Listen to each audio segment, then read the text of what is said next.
Hey everybody, I am Surbhi and you are watching Key Differences. In this video, I am going to talk about what is non-verbal communication and its types. So friends, without further ado, let's get started.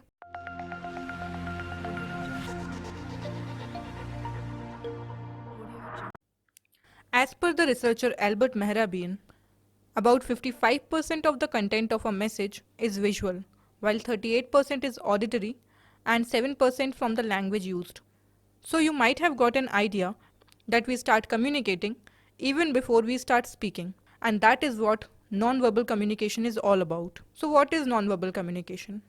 The form of communication which takes place without the use of words or speech is called non-verbal communication. We can also say that the communication which is wordless, that is, which takes place through signals, is called non-verbal communication. Do you know that whether you speak or write anything or not, you cannot avoid non-verbal cues? The best example of non-verbal communication is dumb charades, whereby one team member enacts through signals without the use of words and other tries to guess the name of the movie using those hints. Hence, we could say that non-verbal communication plays a very important role in a conversation, as many times how you say something is more important than what you say.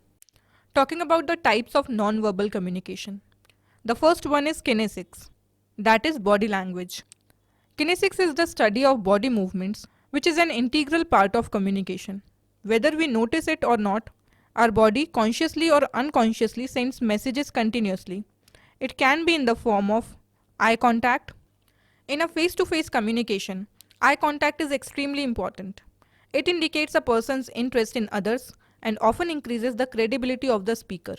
Those who talk while making an eye contact open the flow of communication and display interest, concern, and warmth. Facial expressions. Our face is the mirror of our mind. It helps in understanding what's going on in another person's mind.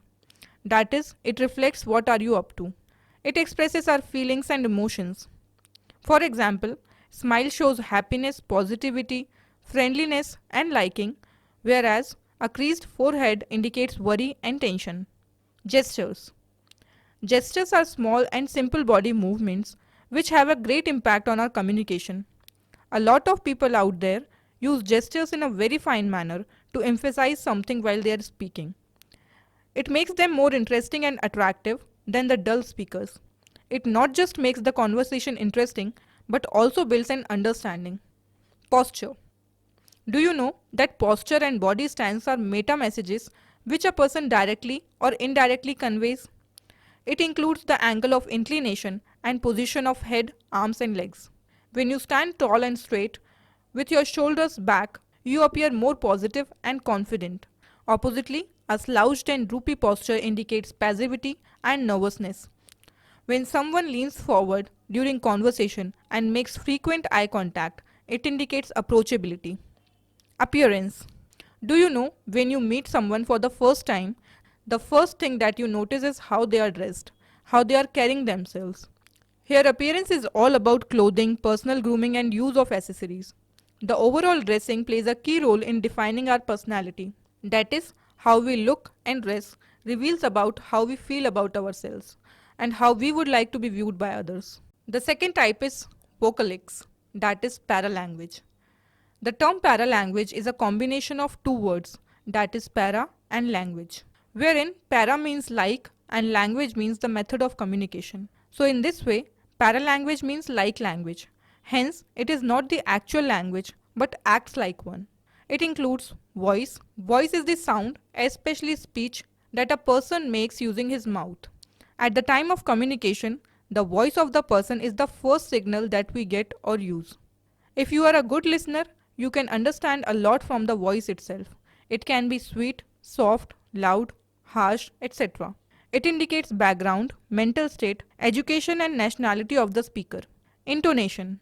Intonation is nothing but voice modulation and shift in stress. You might have seen that when we convey a happy message, we use a very energetic tone, and that is what intonation is all about. Next we have pitch. The highness or lowness of the voice is called voice pitch. It indicates the frame of mind of the speaker. Pause. Pauses are temporary stop in speech. At the time of communication, pauses at the right places emphasizes the message, but at the same time, a pause at the wrong place results in miscommunication. Volume variation. Volume is how loud a speaker's voice is at the time of speaking. Based on the size of the audience, the speaker can adjust the volume. That is, if there is large audience, the voice must be louder. Next, word stress.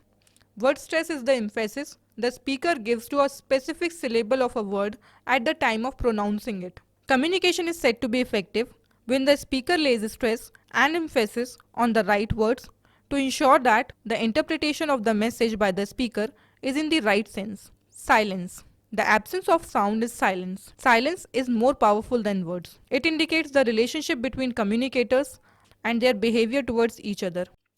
The third type of nonverbal communication is proxemics, that is personal space and distance. The word proxemics is originated from the word proximity, which indicates spatial distance, power gap, or closeness between the communicators. It is of four types, that is intimate space. Do you know that most body movements takes place within 18 inches, which makes it our intimate circle. Hence, only our closed ones, like our family members, can enter this space. Personal space. It is about 18 inches to 4 feet and it is used for informal or casual conversation with our friends, colleagues and associates. Social space. Any distance between 4 feet to 12 feet is social space. It is an indicator of formal relationship between the communicators.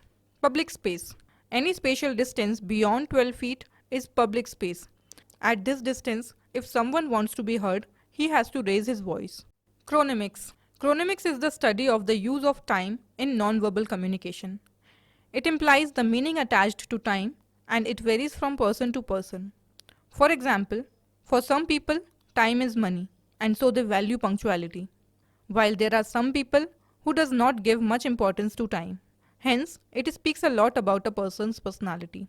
Arriving early at work or for an interview indicates interest and sincerity, whereas arriving late indicates casual approach of the candidate. Artifacts. Artifactual communication is about objects and physical items that act as communication devices about a place or the person owning that place. This includes furniture, plants, colors, interior, architecture, etc. It reflects our personal choices, social beliefs, status, and preferences. They tell others about what kind of a person we are. Haptics. Haptics is the science of conveying and understanding information through the sense of touch. It is used to express feelings and emotions. So friends, this brings me to the end of this lesson. I hope the concept of non-verbal communication is clear to you now. I hope you liked this video and if you did, please do give it a thumbs up and share it with other people. Also, if you are new to this channel and wanna get more such useful videos, consider subscribing the channel and also hit the notification bell next to the subscribe button so that you are notified every time whenever a new video is uploaded on this channel. And if you have any queries or feedback for me, feel free to leave in the comment section below. Until next time, this is me Surbi signing off.